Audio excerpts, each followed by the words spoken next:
In a busy scene, a young man is confronted by a striking pink-haired girl named Zaitan Chu, who questions why he is there. Meanwhile, her companions are calling her towards a nearby cafe. The young man, Qin Li, is the target of Zaitan Chu's sharp words. He is told to stop standing around and to open the car door quickly. Her backpack is shoved into his hands, and he is scolded for being what she sees as a year-long financial burden on her family. It is suggested to him that he find another job, and he is also told that next time the car should be parked somewhere less noticeable, away from the eyes of their friends. The man stays silent while listening to her words. After Zaitan finishes speaking, she gets into the car and complains about her sister's choice of husband, who is the man. Despite her words, the man stays quiet, starts the car, and drives quickly toward the Chu family's home. Soon, they reach their destination, a large, elegant mansion with several floors. Inside, a man named Manga and a woman are sitting at a tea table, drinking tea.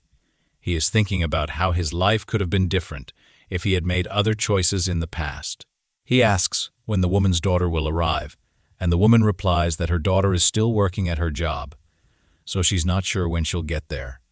This woman is a childhood friend of the man's wife, and there's a hint of disappointment in her voice when she thinks they might not see her. The man then wonders about her fiancé, having heard that he rarely leaves the house. He expresses a wish to meet him, curious about what kind of man could capture the interest of such a beautiful woman. He finds it strange that she even brought her fiancé to her mother's house, as that's not something she usually does.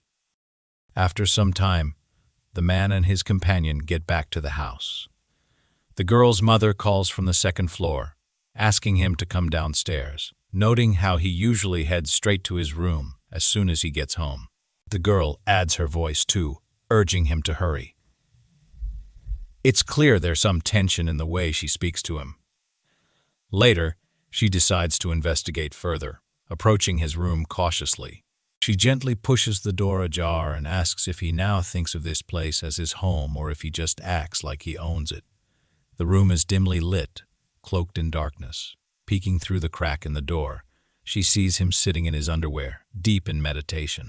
Frozen for a moment, she quickly pulls back and runs off, letting out a shriek about seeing him undressed. Definitely not what she wanted to see. Meanwhile, Qin Li stays focused in his meditation, his eyes wide open, fully aware of everything around him. A shimmering blue energy dances in the air, and at one point, he opens his eyes. Between his palms, a swirling mass of plasma flickers, reflecting on the past 10 years. His thoughts fill with a sense of triumph. He finally succeeded. It feels like he spent an eternity working toward this moment, but as he parts his lips to speak, only a series of barks escape his throat. The realization hits him. He hasn't spoken a single word in a decade. His jaw and vocal cords have grown stiff, making even the simplest sounds feel strange and unfamiliar. It's a bizarre feeling, and he knows he'll have to retrain himself to speak. Afterward, hearing his mother-in-law's urgent calls from downstairs, Qin Li hurriedly dresses and leaves the room. At the same time, we see the very plant next to where Qin Li underwent his transformation, now lush with greenery and blossoms. The girl's mother begins a tirade, accusing him of pretending not to hear and questioning his strange behavior. Beside her, the childhood friend of his wife stands with a smirk, clearly unimpressed by the whole scene. Unbothered, Qin Li boldly speaks up, showing no admiration for what the girl had discovered earlier. The childhood friend steps forward and extends his hand to Qin Li, introducing himself with a steady gaze. As Qin Li meets his eyes, the man leans in, whispering that he's heard rumors about Qin Li being mute. He also knows Qin Li had asked to stay at the house. With a confident tone, he calls Qin Li an enigma, claiming he's familiar with such characters.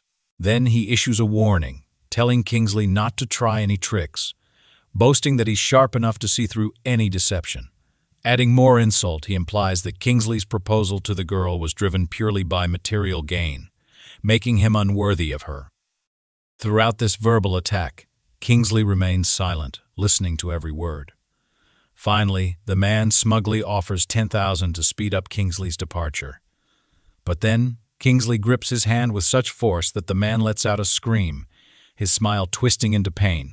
Afterward, Kingsley calmly introduces himself, and both his wife's sister and mother-in-law are stunned. They had believed him to be mute, but here he was, speaking clearly. The other man, equally shocked, demands to know why Kingsley had pretended to be silent when he could speak all along.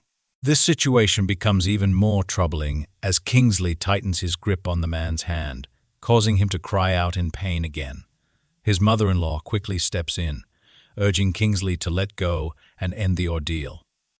Just then, the girl's phone rings, and she answers with a frustrated tone, only to find out it's the police. They inform her that her sister has been arrested.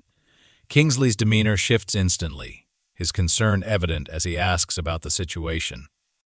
The girl explains that her sister is facing issues at work, which led to her being taken into custody. Kingsley's emotions churn with worry and frustration. Without a word, he turns on his heel and storms out. His mother-in-law watches him leave and asks where he's going, suspecting he might be running away from his wife's problems. Meanwhile, another person present questions the girl about Kingsley's sudden departure. She explains that there have been challenges at her workplace, with the police surrounding her office and demanding the arrest of a specific individual. The man reassures her, stating that their family's wealth and connections will quickly resolve the situation and offer help. It's clear the woman has a fondness for him, judging by her behavior. The chaos intensifies as the events are relayed to the Eagle Company's jurisdiction. Suddenly, a fiery-haired woman loudly proclaims that everyone involved will face jail time today. The crowd turns to her, taken aback by the severe allergic reactions visible on her face. She demands millions in compensation for damages and blames the company, further escalating the already tense situation. Kingsley enters the scene, cutting a striking figure. She stands tall, her long purple hair flowing around her as she moves closer to assess the situation. Among the crowd, her sharp eyes catch sight of her mother. With a slight smirk, she remarks that any girl demanding millions must have hit her head, though the injury doesn't seem too serious. Next, there's her childhood friend, a guy who confidently points out that thousands, if not tens of thousands, of women use the company's cosmetics without any issues. So the problem likely isn't with the products. Flashing a grin, he mentions that the city's police chief is an old friend of his, implying that the girl won't have an easy time pushing her claims.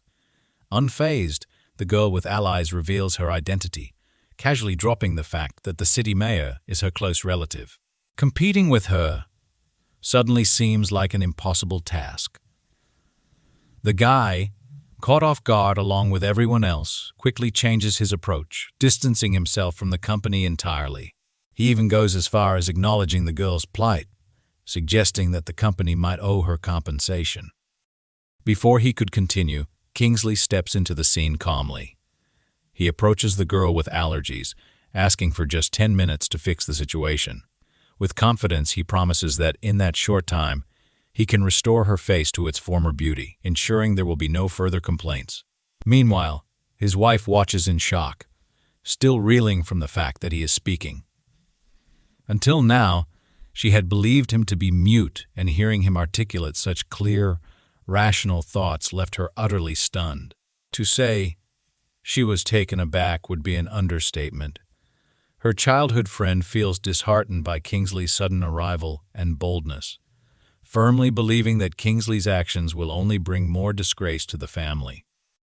Kingsley's wife, already stressed by the situation, questions his intentions. With everything going wrong, his antics could make things worse.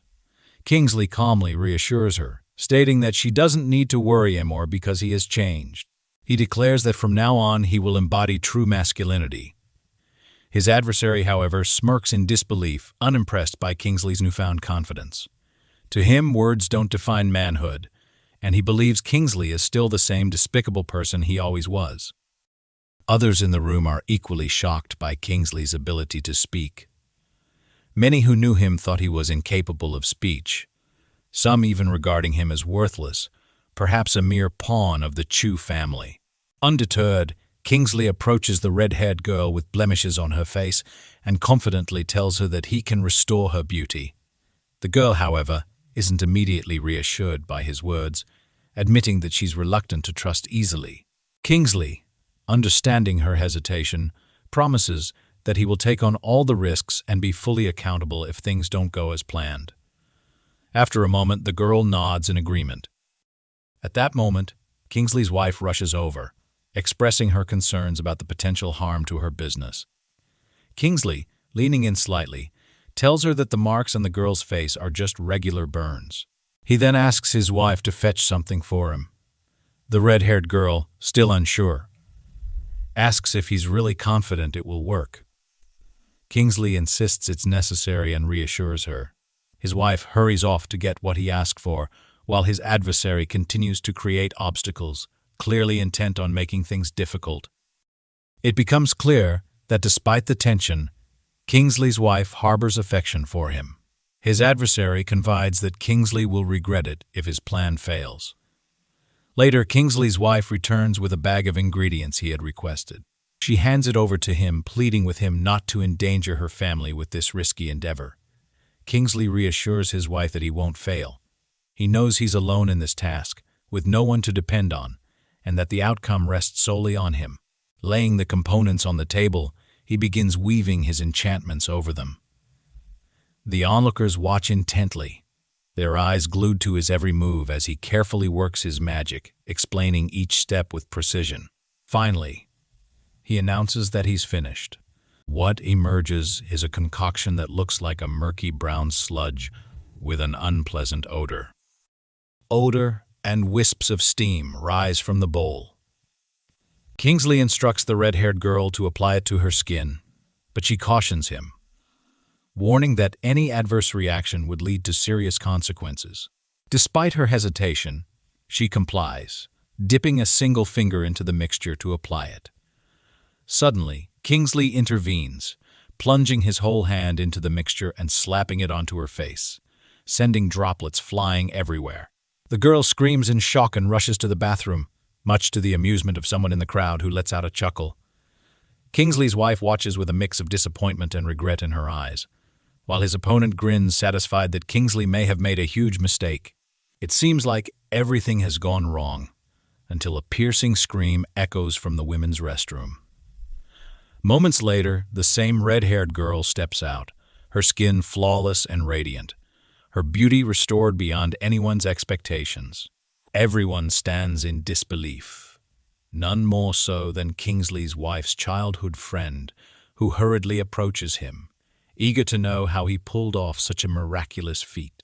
Kingsley, calm and collected, explains that he had studied pharmacodynamics long ago, which gave him the expertise to make this happen. Intrigued, the red-haired girl approaches Kingsley, asking if he could help her with other ailments. Kingsley nods, suggesting he can assist, but emphasizes the need for an examination first. She mentions her wealthy uncle and promises generous gratitude if he can help him. Kingsley agrees, and his wife, listening intently, struggles to understand the situation. She questions Kingsley's sanity, but he brushes it off with a smile, not taking her words to heart. Kingsley's wife tries to dissuade him, pointing out that he isn't a doctor. Treating someone's ailment is one thing, but offering comprehensive treatment is another matter. Kingsley reassures her, telling her not to fret too much. However, the girl begins to grow irritated, accusing him of having an inflated sense of self. She warns that the man might be seriously ill, and there might not be a cure, posing several challenges. Despite his wife's efforts, Kingsley disregards her plea and starts to leave. She tries once more to persuade him, but her attempts prove futile as he departs. He asserts his autonomy and decision, assuring her that his departure poses no threat to her or her family. The scene then shifts to a doctor, who highlights a man's evident distress. He inquires if there is any solution to the issue at hand.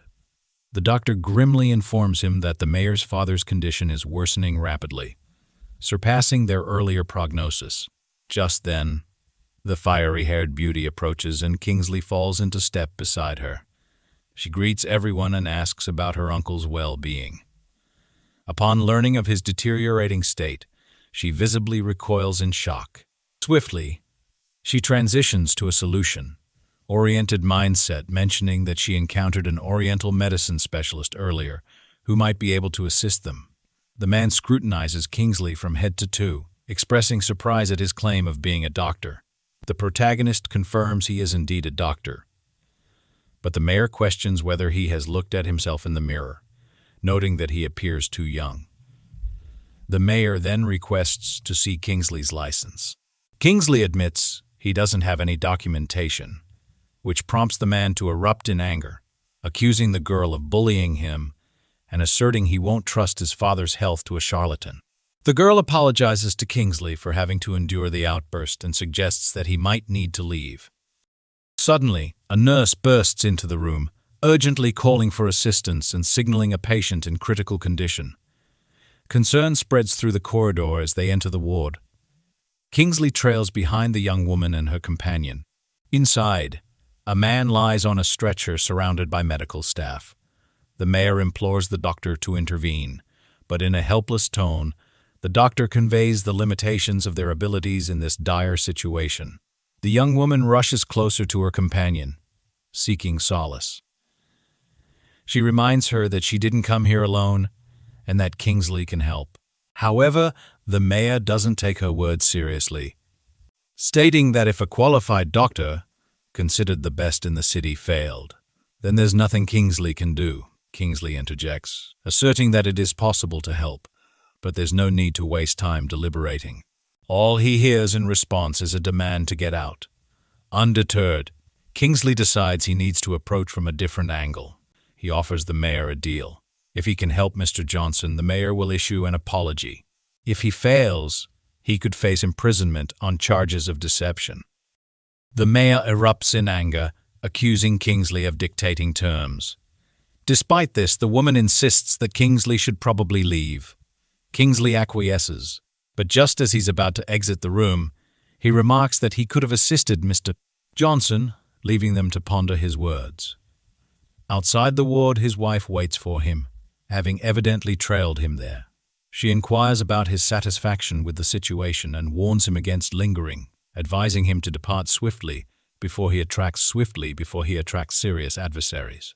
As Kingsley quietly tails her, he is suddenly jolted by a scream emanating from the ward. The ailing man begins to convulse, sending his son into a frenzy. Panic and cries fill the air, while the perplexed doctors struggle to understand the nature of the man's condition. The physician urgently directs a nurse to fetch a pacemaker. Then, the familiar flatline appears on the monitor, accompanied by the heavy silence that follows when the heart ceases its rhythm. The doctor expresses regret, conceding their powerlessness in the face of this tragic situation as the man's heart stops beating. The mayor inquires of the doctor about the cause of the sudden change, noting that just moments before, while the patient's condition was dire, everything had seemed relatively stable. The doctor responds with a somber tone, suggesting that this outcome was inevitable. He emphasizes that there's no need for self-reproach and that acceptance of the situation is key. Such occurrences are part and parcel of life's unpredictability. The man's son rushes to his father's side on the couch, tears streaming down his face as he expresses feelings of unworthiness of his father's love.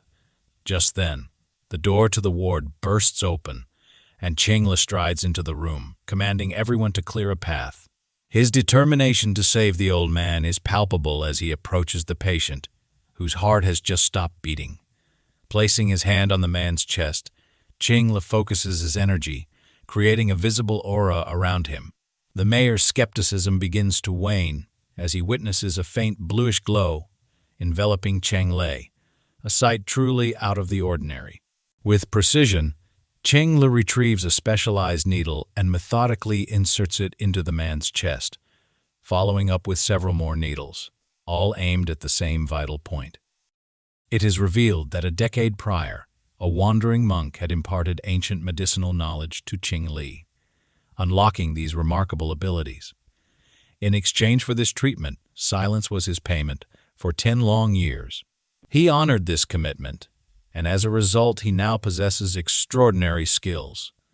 Inserting another needle into the man's neck prompts sudden convulsions and coughing. The onlookers are stunned. Just moments earlier, the man's heart had ceased beating, and he was nearly deceased. Yet now he begins to cough, and his heart pulses once more. Leaning over the couch, Qin Li takes a deep breath and exhales slowly, remarking that he has managed to intervene just in the nick of time.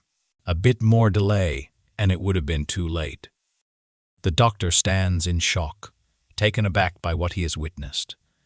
Naturally, he had placed his faith solely in the science of medicine and struggled to regard such matters seriously. The man reclining on the couch begins to stir, lifting himself slightly from the bed. His loved ones erupt in joy, inquiring about his well-being. The girl expresses her deep concern for her uncle, and he gently pats her cheek, acknowledging his folly and urging her not to be angry with him. Qin Li lingers for a few moments, realizing his outsider status amidst the family celebration of their cherished one. As he makes his departure, a sudden sound catches his attention from behind. One is calling his name. Turning swiftly, he finds the mayor kneeling before him.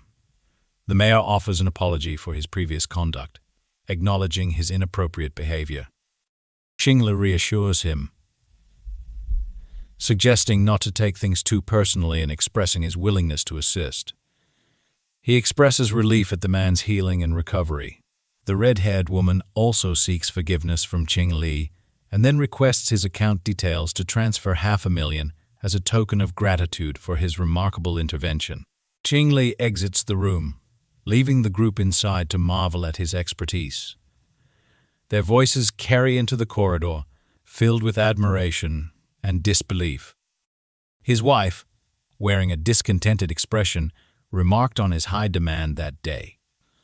She expressed her belief that he preferred not to interfere in others' affairs, which took Qin Li back.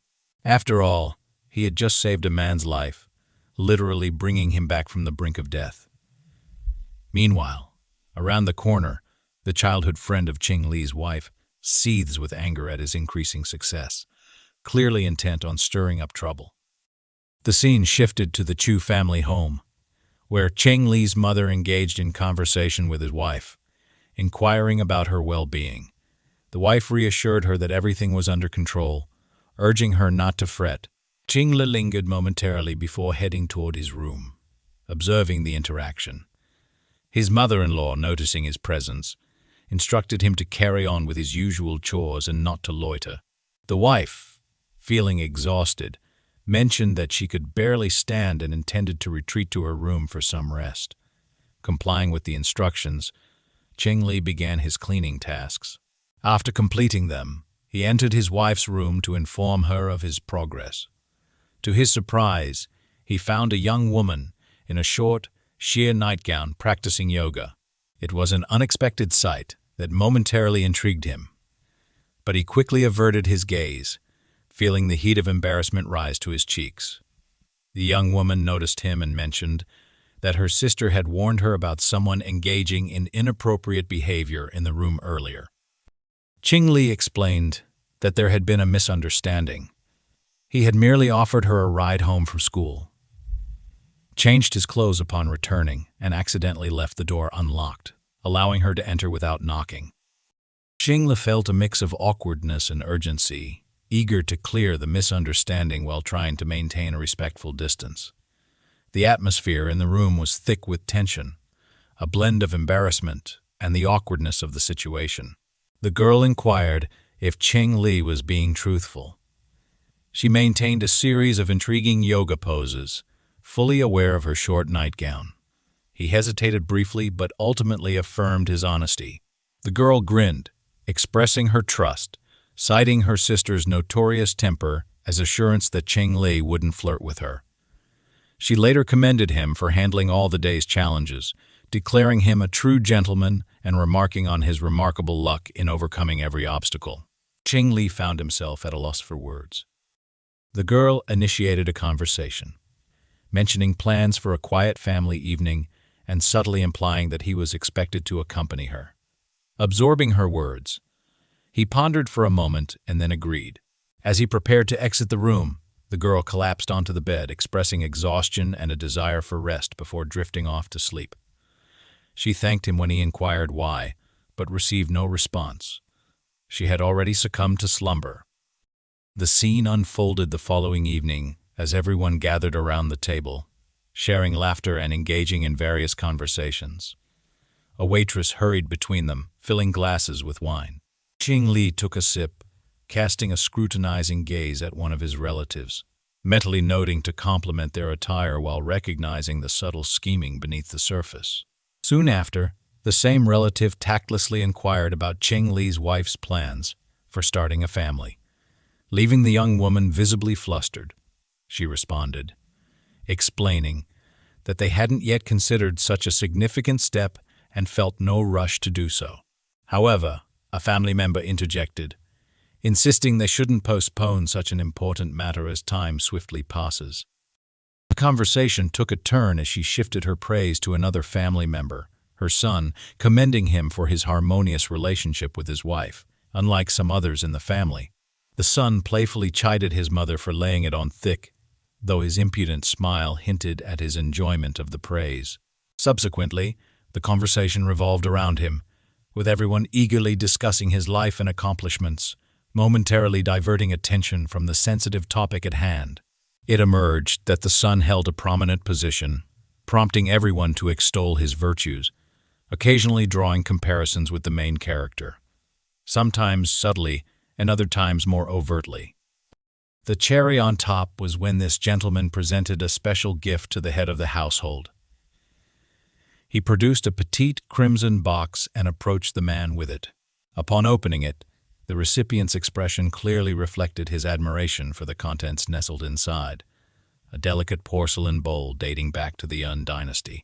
The gentleman mentioned that he had caught wind of the head of the household's appreciation for fine porcelain, which led him to acquire this bowl for a staggering 30,000. He further remarked that when it comes to honoring good people and crafting meaningful gifts, he doesn't hesitate to invest such a sum. For the next 10 minutes, the room buzzed with chatter about the lavishness of the gift and the commendable character of the giver. Qin Li observed quietly, his thoughts diverging sharply from the general sentiment. To him, Chang Hang's penchant for extravagance seemed frivolous. He regarded the bowl as utterly devoid of value, finding the 30,000 price tag absurd. Activating his mystical vision, Qin Li discerned that the item was nothing more than a meticulously crafted replica. Chang Hang turned to him, extending an invitation to inspect the bowl. Seizing the opportunity, Qin Li inquired if he could identify its true nature. Chang Hang then proceeded to openly insult him, boasting without restraint. The final straw came when Chang Hang audaciously offered to assist the protagonist in securing a job as a janitor. Following this, Qin Li's wife could no longer contain her frustration. She forcefully banged her glass on the table, causing few drops of wine to splatter onto the tablecloth. "Enough of this circus," she demanded, reminding everyone present that Qin Li was also a member of the family, deserving of respect and free from insult. Chang Hang retorted that Qin Li had arrived empty-handed, which prompted the protagonist to rise to his feet. "I admit that I came empty-handed today," he began, aware that the relative still remained oblivious to Qin Li's ability to speak. Thus, their astonishment was palpable. Simultaneously, Chang Hang's wife remarked that he was still a scoundrel, albeit now a vocal one. Qin Li shrugged off the insults, stating that they held no sway over the fact that they had been lavishing praise on a counterfeit for over 10 minutes. The room fell silent as the realization began to dawn on those present, creating an uncomfortable atmosphere as they grappled with the implications of their misplaced admiration. These words stoked the ire of the relatives, and Chang Hang, recalling that he had paid 30,000 rubles for the bowl, vehemently denied any possibility of it being fake. "You can't just call it nonsense after I paid that much," he shouted, his voice rising. Qin Li retorted, forking over 30,000 for nonsense. is sheer foolishness. That's hardly something to boast about. Fury boiled over at the remark, his hands crashing down onto the table with such force that dishes and cutlery scattered in all directions. Qin Li stood firm, vowing to substantiate his claim. "I'm not one to merely talk the talk," he asserted, his voice steady despite the chaos around him. However, the head of the household stepped in, putting an end to the spectacle. "Enough, protagonist. Hold your tongue," he commanded, his authority attempting to restore order. The rest of the room, including Qin Li's spouse, voiced their discontent. His wife defended her son-in-law, asserting his noble intentions, and insisting that even if he had been duped, it bore no significance in the grand scheme of things. Suddenly, an unexpected visitor entered the establishment. None other than the mayor, accompanied by a friend. Word had spread about the forgery, prompting the mayor's curiosity. His presence took everyone by surprise, and the protagonist's son-in-law hurriedly approached, ingratiating himself before the mayor and offering to introduce him to the other guests. However, the mayor diverted his attention, moving toward the protagonist. "Thank you truly," he expressed with sincere gratitude. "I cannot adequately convey my appreciation." Qin Li dismissed any further discussion, asserting, "There are no outstanding debts among us." His son-in-law was taken aback, questioning if there was a misunderstanding. He attempted to convey Qin Li's unsavory character, but the mayor reacted strongly. "The true scoundrel here is Qin Wang," he declared, turning his focus back to Qin Li. The protagonist shrugged it off, stating, "They're merely my wife's relatives. There's nothing more to discuss." He gestured toward the ancient bowl, the source of their disagreement, its presence looming large in the conversation. It was as if the bowl itself had become a battleground for pride and reputation, and all eyes fell upon it, awaiting the next move in this escalating drama. The mayor confidently declared the bowl as not being from the Un dynasty. Fortunately, he had someone knowledgeable by his side, an expert who specialized in artifacts from this era. He requested the expert to examine the bowl, knowing that porcelain and pottery were their forte. As the inspection commenced, the expert examined the artifact closely and opined that the bowl appeared authentic, much to the delight of Chang Hang. However, Qin Li, seeking certainty, questioned the expert's confidence in its genuineness, provoking a hint of annoyance in response. "I stand firm in my belief that it's not real," Qin Li declared, his tone unwavering. The expert, attempting to maintain his composure, patted Chang Hang on the shoulder and remarked, "Now I understand what you find so appealing about this individual." But the expert quickly pointed out unequivocally that it was indeed a forgery. "There's always a small stamp from that era," he explained, peering closely at the bowl. "Moreover, the patterns were exclusively applied by hand back then, a detail you can observe in true pieces." He gestured to the bowl, stating, "This particular item is an unmistakable counterfeit, albeit of decent quality. It was likely tossed into a tomb." He then mentioned that such items often bore a mark of death, which he managed to locate on this piece. The atmosphere shifted as the guests grew louder, tension rising in the room. Chang Hang's mother erupted in a tirade directed at him, but he attempted to diffuse the tension, his frustration evident. The expert, sensing the shift in mood, warmly embraced Qin Li, praising his keen eye for recognizing the replica amidst the high-quality antiquated craft. "Your perception is astute," he commended.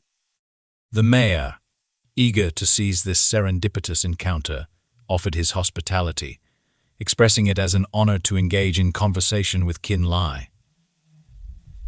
"I would be delighted to dine with you," he said, extending the invitation.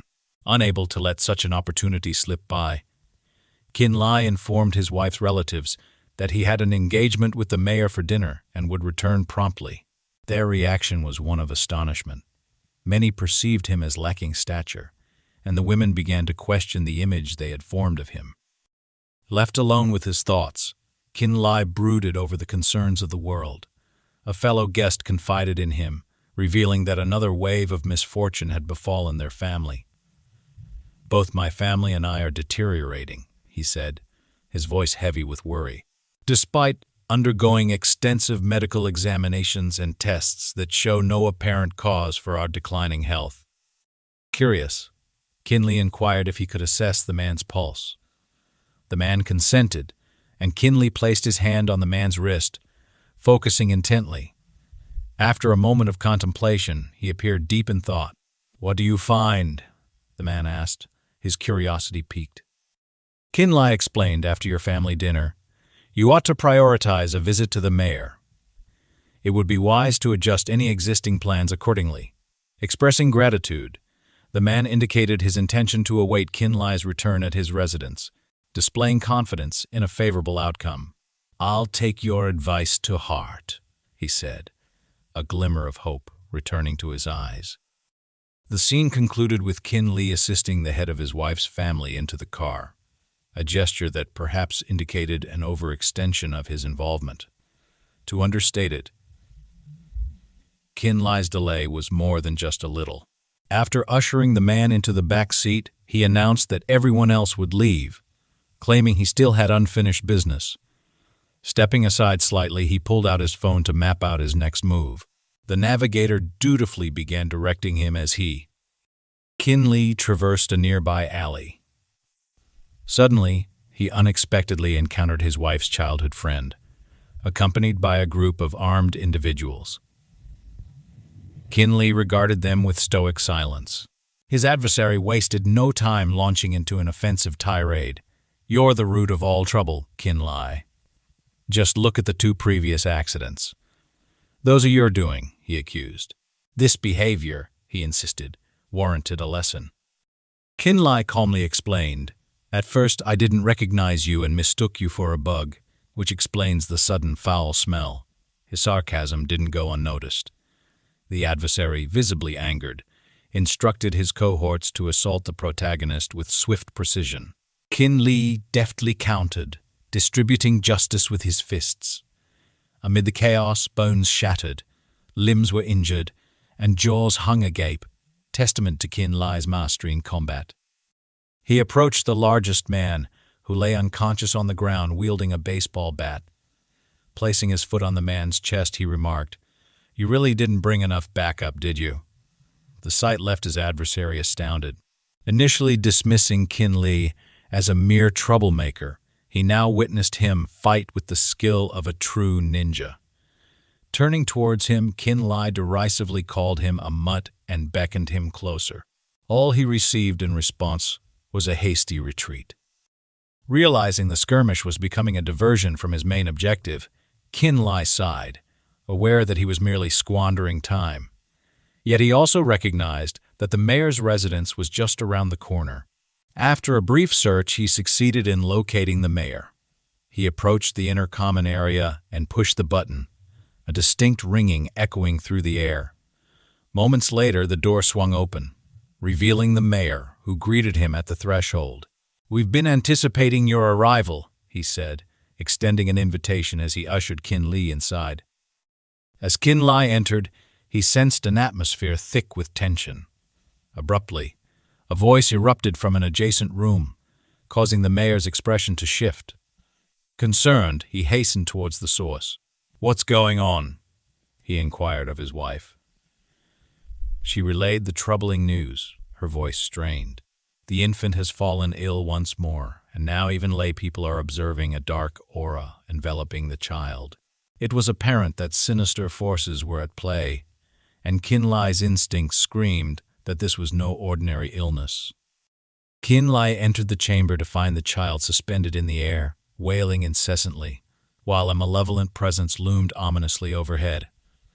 Urged by the family patriarch, he sprang into action, reassuring everyone that there was no cause for alarm and vowing to take charge of the situation. The malevolent force inhabiting the child's form bellowed at Qin Li to retreat, but he stood firm, unwavering in his resolve. Extending his hand toward both the demon and the child, he invoked his power. A brilliant flash illuminated the room, and moments later the child collapsed onto the bed. The toddler's parents began to panic, but Qin Li halted them, cautioning that more was yet to unfold. The child's mother grew irate, chastising her husband for inviting a stranger into their home.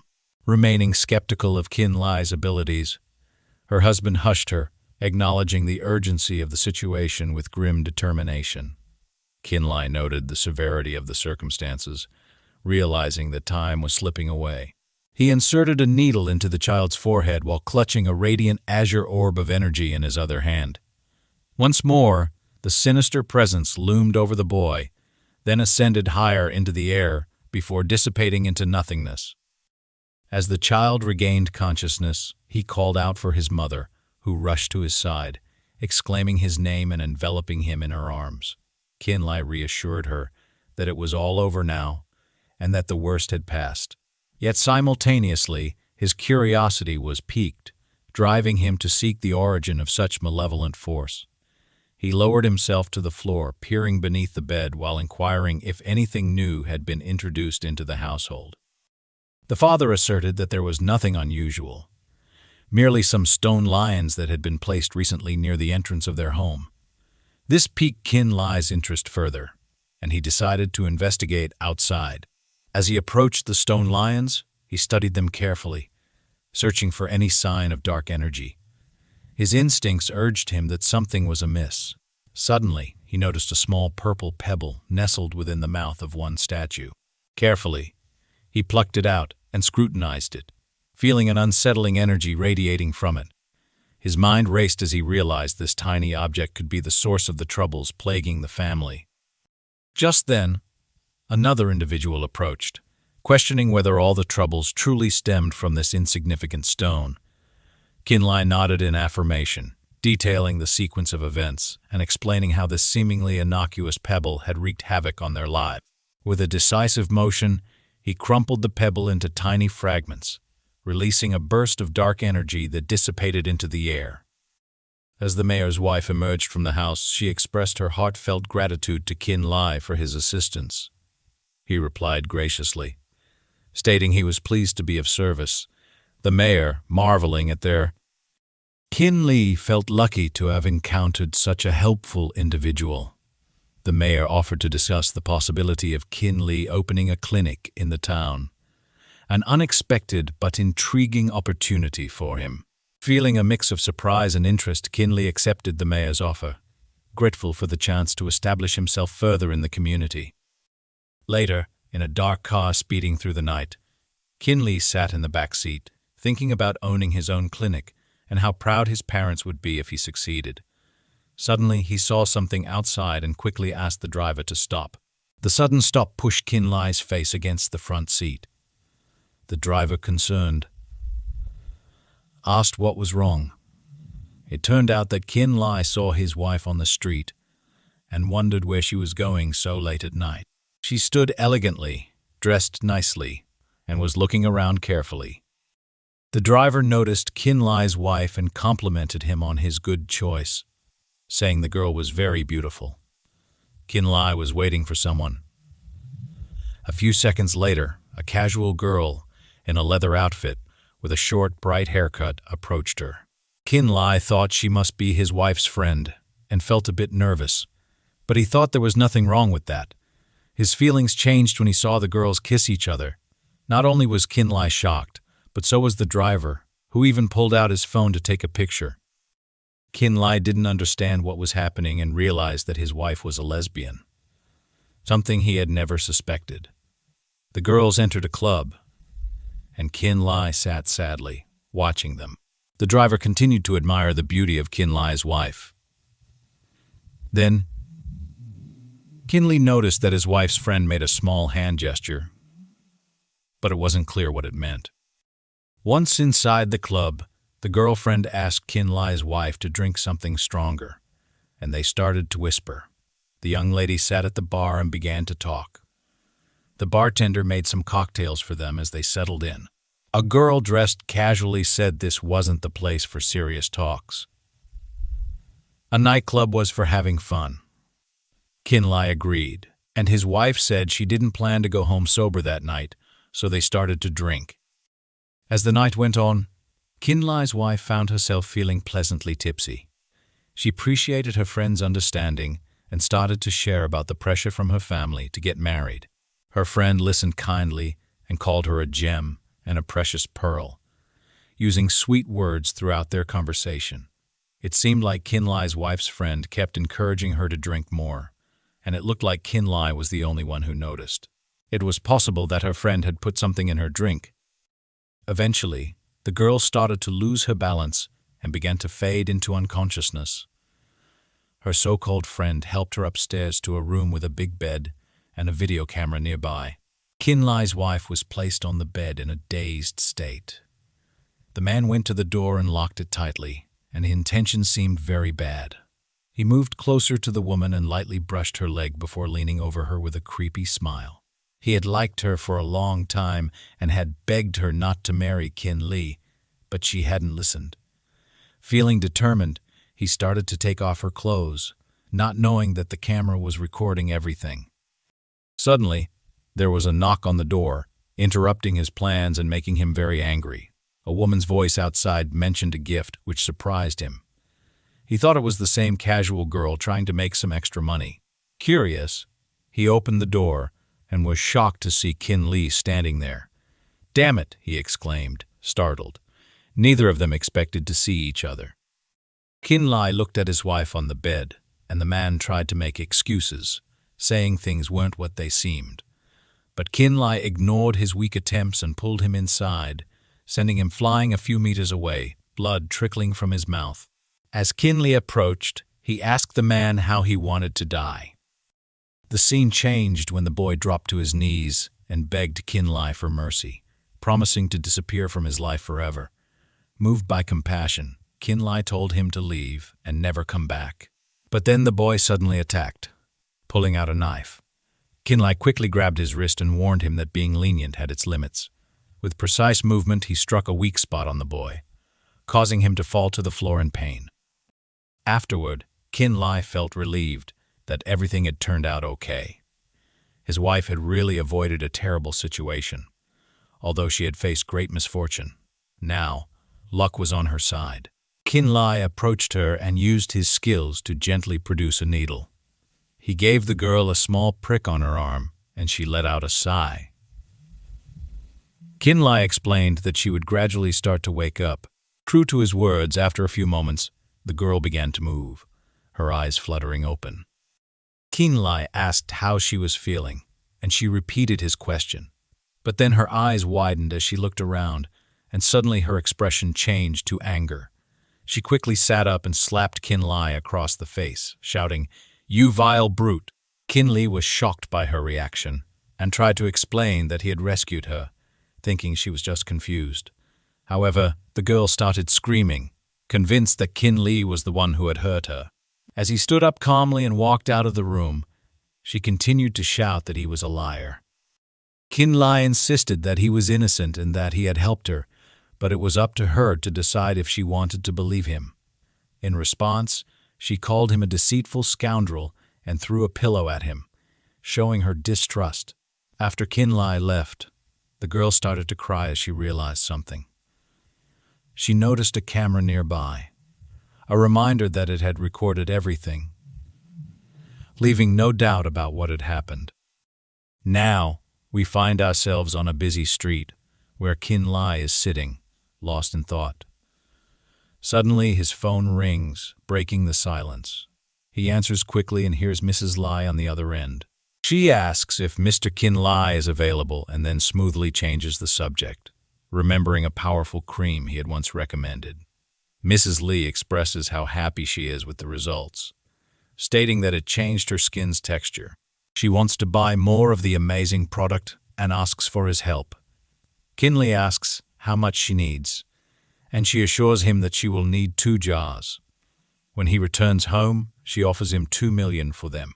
Qin Li agrees, but notes that the price is quite low. Mrs. Li laughs and tells him not to turn down money in the future. She also says she is willing to help sponsor him after hearing about the clinic opening. Qin Li chuckled and thanked Li Yang for her kindness. The scene then shifted to Qin Li's wife's room.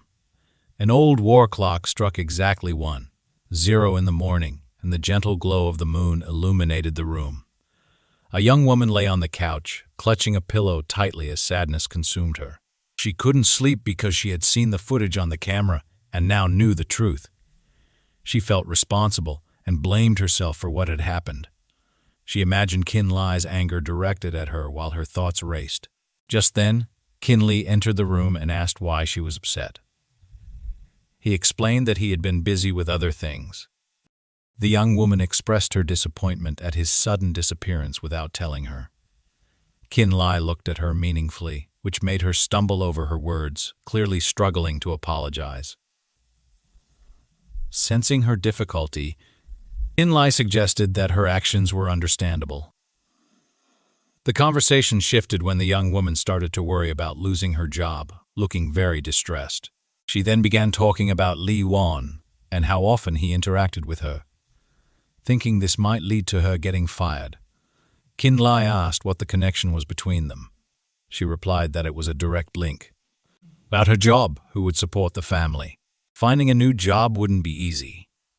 Qin Li moved to the sofa across from her and sat down. He reminded her of how he had recently helped an elderly man, which led to the mayor offering to help him open his clinic. This showed that he had good earning potential because of his healing skills. His wife could easily join him in his work and help out, so there was no reason to worry. At first, the woman didn't fully trust Qin Li's reassurances, thinking he was just trying to comfort her. Without waiting for her response, he stood up and started going up the stairs, mentioning that the clinic would open soon. The woman had to think carefully about Qin Li's offers. She stayed silent, watching him as he walked away, wondering how much he might have changed in just a few days. Guilt still lingered in her heart. Meanwhile, at the Chu family's house, a girl kept ringing the doorbell and knocking loudly. Qin Li woke up and slowly walked to the door to see what was happening. When he opened it, he found a classmate of both him and Kanan, along with her best friend. She urged Qin Li to stop standing there like a statue and to let them inside. It seemed she had started to come over on her own, and it was clear that she found it funny that her friends had married someone like him. Qin Li remembered how hard it had been to deal with her the last time they went out together. Their guests started calling her friend and mentioned that they were going out shopping and then somewhere else. Meanwhile, a car zoomed over the bridge, blasting loud music. Qin Li was driving and his wife and her old friend were in the back seat discussing their plans for the day. The car stopped, and the girlfriend of Qin Li's wife jumped out shouting, "We're here." They had arrived at an exclusive auction that was hard to get into. As they approached the entrance, they met a serious-looking security guard. The girlfriend confidently showed her pass and mentioned that their driver was part of their group. Inside, they stepped into an elevator, and when the doors opened, they found themselves in a grand room filled with excitement, where a secret gem auction was taking place. Qin Li looked around, taking in the scene. A friend of his wife mentioned that the city's elite had gathered there and said Qin Li might find a great gem for his wife. He agreed, seeing the value in her suggestion. The host began announcing details about the next item for auction, a unique hermit stone. The crowd buzzed with excitement, and everyone started placing their bids. As the excitement grew, Qin Li's attention was drawn to a large box of stones. He focused on one particular cobblestone that seemed to have a strange energy coming from it, resonating with something deep inside him. While the host continued to talk about the hermit stone, the girls were caught up in discussing how amazing it would be to get it.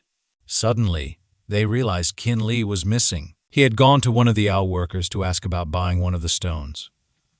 He was holding a simple cobblestone, something that was just lying around and worth no more than 100. Qin Li explained that he only had a little extra money after buying a gemstone and asked for help cutting it. The girls found him, and one of them joked that even a pig could find something valuable in the trash. She had also heard that Qin Li was planning to start his own hospital, so his actions seemed strange. Usually, the real jewels were sold secretly. When the stone was cut, the worker went wild. Hidden inside the plain stone was a massive emerald. Everyone, including Qin Li's companions, was shocked. Soon, all the guests gathered around, staring at the gem in disbelief. They couldn't believe something so valuable had come from such a simple stone. Enthralled by its beauty, many people wanted to buy it. A girl quickly offered Qin Li 30,000 for it, along with a bonus. Then a man with a strange mustache raised the bid to 50,000 and even offered any girl as an extra reward. Shortly after, a rich man raised the bid to 5 million. People called him Tan, the same man who was the father of Qin Li's wife's friend. He repeated his offer of 5 million for the stone and asked if Qin Li was ready to accept. Qin Li said the decision to sell the stone was up to his wife, as it was meant for her. He pointed to her, and she was surprised by this but agreed to sell, especially since a rich and important person was interested. The man laughed and said that writing the check was just a small formality. He then walked over to Qin Li and asked how he was so good at finding hidden gems in plain rocks.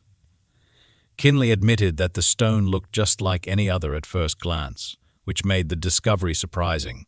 When asked why he picked that stone, Qin Li didn't want to explain. Mr. Tan respected his decision to stay quiet and said the stone now belonged to him. A friend of Qin Li's wife mentioned that it was the first time something's value had jumped so high at a blind auction. Suddenly, people began whispering that the nugget had split in two, making it almost worthless. The man who bought it just laughed and felt like he had been proven right. He wasn't upset and even invited Qin Li to join him in the jewelry business. Qin Li didn't know what to say, so the man told him not to rush and think carefully. Then he left with his daughter, following behind and asking why he bought the stone, especially since he seemed to know something would go wrong. He just chuckled. As Qin Li drove down the road with his wife beside him, she asked what he had been doing at the auction. He said he had been reading books about gemstones. He handed her a check, but she pushed it away, accusing him again of being unfaithful. Memories flooded back, reminding her of how he had pretended to be mute for 10 years. Qin Li, unsure of what to say, felt the heavy weight of their shared past. Flashbacks revealed a key moment when Qin Li had met a wandering monk who had given him important knowledge. Qin Li, hesitant to share all the details with his wife, firmly asserted that he hadn't deceived her for the past decade. He explained that he truly couldn't speak during that time, which was news to her. Unsurprisingly, she reacted with disbelief and asked why he had even married her. Qin Li responded, somewhat distant, saying he had forgotten the exact reasons but not their past. Flashbacks then revealed a time when Qin Li was being bullied and his future wife had stood up for him. As she thought back on those memories, Qin Li asked if she remembered suggesting they get married after graduating from university. He had been excited at the time, but he always knew their marriage was more of a facade, something for show. Confused, she asked why he had grown to resent her so much. Qin Li brushed off the question, insisting that her family had never done anything to harm him and that her behavior had always been admirable. Despite the marriage being superficial, he had still considered her his wife. She, overwhelmed with thoughts, put her hands on her head, lost in her own memories. The silence was awkward, so Qin Li shifted the conversation. He mentioned the opening of his clinic, inviting her to attend. She seemed doubtful, asking if he was serious about the clinic, especially given the difficulties in healing. Qin Li reassured her, stating that healing was his life's purpose and that he was confident in his abilities. However, she warned him about the risks. If he failed, the consequences would be severe, and he would have to bear the responsibility alone. Qin Li nodded in understanding, sensing that despite her harsh words, she still cared about his well-being. The scene then shifted to the grand opening of the treatment center named Yin and Yang. Fireworks lit up the sky and a crowd had gathered, clearly excited by the event. It was obvious that this opening was connected to Qin Li's clinic. At a nearby table, a couple engaged in a tense conversation filled with animosity, discussing Qin Li. His father-in-law, seated nearby, reassured everyone not to worry about Qin Li, pointing out his hidden talents, like recently saving the mayor's family.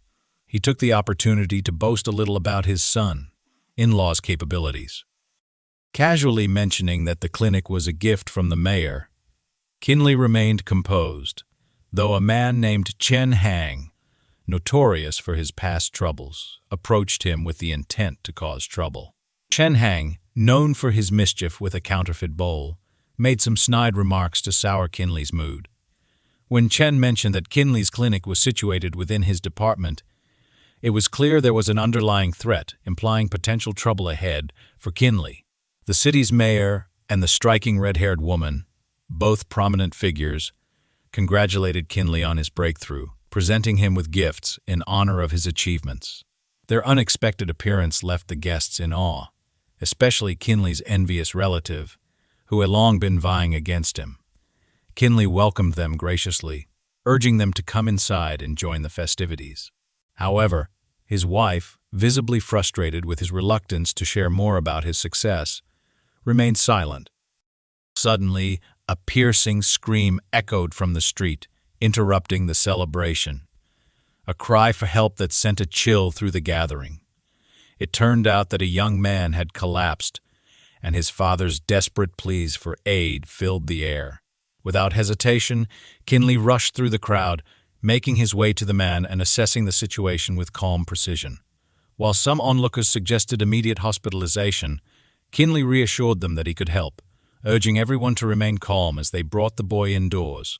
Once inside, the boy lay unconscious on the couch, his father kneeling beside him, racked with worry. Qin Li, focused and methodical, began his examination, quickly determining that the boy had been poisoned. His stomach was filled with dangerous toxins. He gently asked the father if he knew what the boy might have consumed. The father hesitated, clearly overwhelmed by his circumstances, and explained that his neighbor often helped watch the boy as he was frequently occupied with work after the passing of his wife. Qin Li, sensitive to the man's deep grief and exhaustion, could feel an oppressive darkness surrounding him, a weight of despair that had taken root. As Qin Li worked, a sudden commotion erupted. Several people barged into the room, accusing him of being a fraud, a quack with no credentials to practice medicine legally. They insisted that the boy be taken to a proper clinic where modern medical professionals could treat him. The Chu family representatives, including Qin Li's wife, seemed to agree, advocating for more conventional care. The boy's father, overcome with distress, glared at Qin Li, calling him a charlatan. Qin Li remained calm, but the urgency of the situation was clear. He tried reasoning with the father, explaining that there was no time to waste. The boy needed help now. As tensions mounted and the child's coughing grew more severe, Qin Li took command of the situation. He instructed the onlookers to clear a path, then swiftly produced a set of acupuncture needles.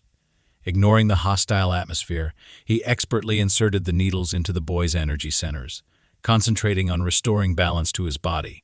The crowd watched in stunned silence as Qin Li's hands moved with it.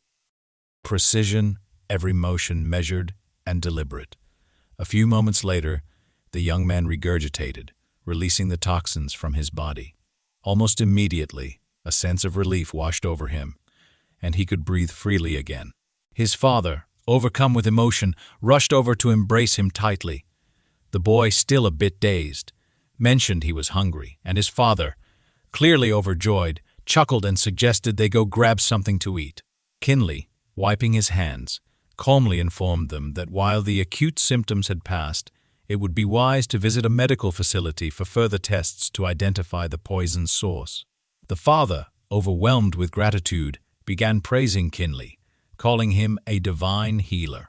The mood in the room shifted, and where there had once been doubt and skepticism, the crowd now murmured in agreement, acknowledging that perhaps Qin Li truly was a healer, not a charlatan as some had claimed. People began to express their satisfaction, admiration growing for the man who had just saved the boy's life. However, just around the corner, hidden from view, stood a figure silently fuming with frustration. His clenched fist struck the wall in anger. This figure was none other than the childhood friend of Qin Li's wife, consumed by jealousy. It was, in fact, this very man who had poisoned the child in a twisted plot to discredit Qin Li. But now, watching Qin Li save the boy, his plan had failed. Beside him sat an elderly man offering him calming advice. "Patience," he said in a low, gravelly voice. "Everything happens when the time is right."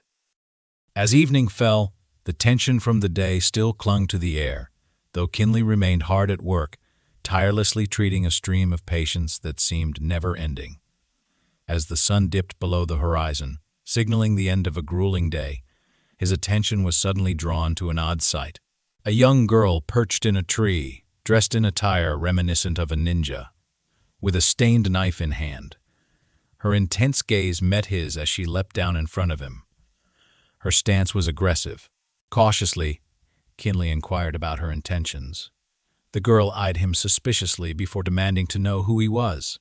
Qin Li, calm despite her threatening demeanor, assured her that he was the local doctor. Qin Li urged the girl to cease her advance, but before she could reach him, she collapsed unconscious on the ground. Rushing to her side, he quickly assessed that she was in dire need of assistance. Despite his exhaustion, it appeared his workday wasn't over yet. Gently lifting her into his arms, he carried the unconscious girl to his clinic, carefully laying her down on a nearby couch. As he tended to her, his phone rang. Her voice was tinged with frustration as she asked why he hadn't returned home yet. Thinking fast, Qin Li explained that an unexpected patient had come in and that he might need to stay at the clinic overnight. His wife, unimpressed, sarcastically suggested he might as well move into the clinic if he was going to spend so much time there.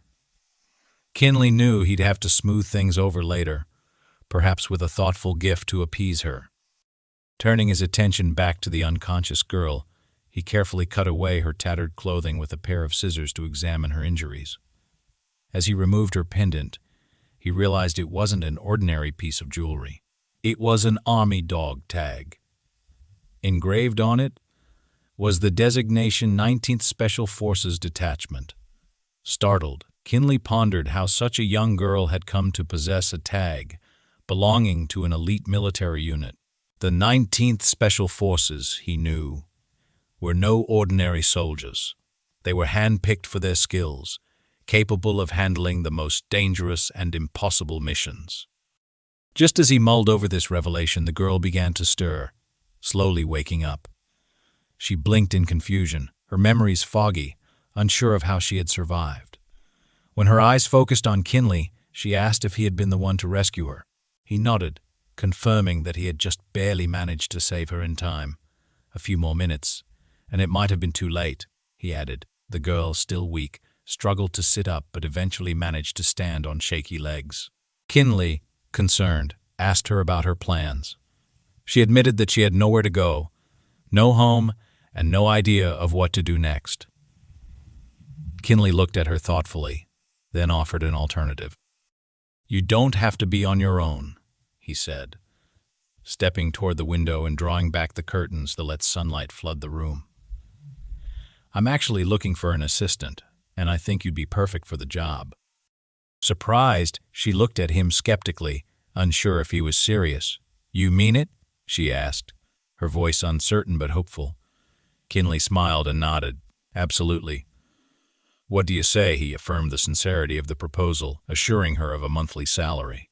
"While it may not be a fortune, it would suffice for living expenses." Her astonishment grew at his rescue and subsequent care. It was evident he genuinely desired to aid her. She acknowledged that if he saved her, she now owed him her life. If her assistance could be of value to him, she was prepared to fulfill whatever tasks he required. Qin Li mentioned that he already had one favor to ask. She needed to return to the ward as she hadn't fully recovered yet. Just then, the doorbell rang. Qin Li opened it to find his wife's friend standing there with a sense of urgency. "On behalf of the Tang family, I officially invite you to participate in the prestigious Jasper Games," she announced with a grin. Taking the invitation in hand, Qin Li began to mutter something about not being prepared, but before he could finish, the friend grabbed his arm and pulled him along, determined to make sure he attended. The scene shifted to the bustling venue of the Blind Gem Auction, a place filled with excitement and anticipation. Qin Li, still somewhat disoriented from the sudden turn of events, was dragged along by the friend until she spotted her father in the crowd. "Daddy!" she called out, her voice ringing over the commotion. The man's face brightened at the sight of Qin Li. He made his way over with a warm smile and extended his hand. "I'm glad you could make it," Mr. Tang said, shaking Qin Li's hand firmly. Qin Li, taken aback by the warmth of the greeting, stood somewhat speechless. He hadn't expected such a reception. Mr. Tang didn't waste any time. "I'd like you to act as an observer at today's auction," he said, his eyes gleaming with intent. He clarified that he was seeking Qin Li's counsel, recognizing his sharp instincts for gems. Qin Li, still processing the whirlwind of events, nodded.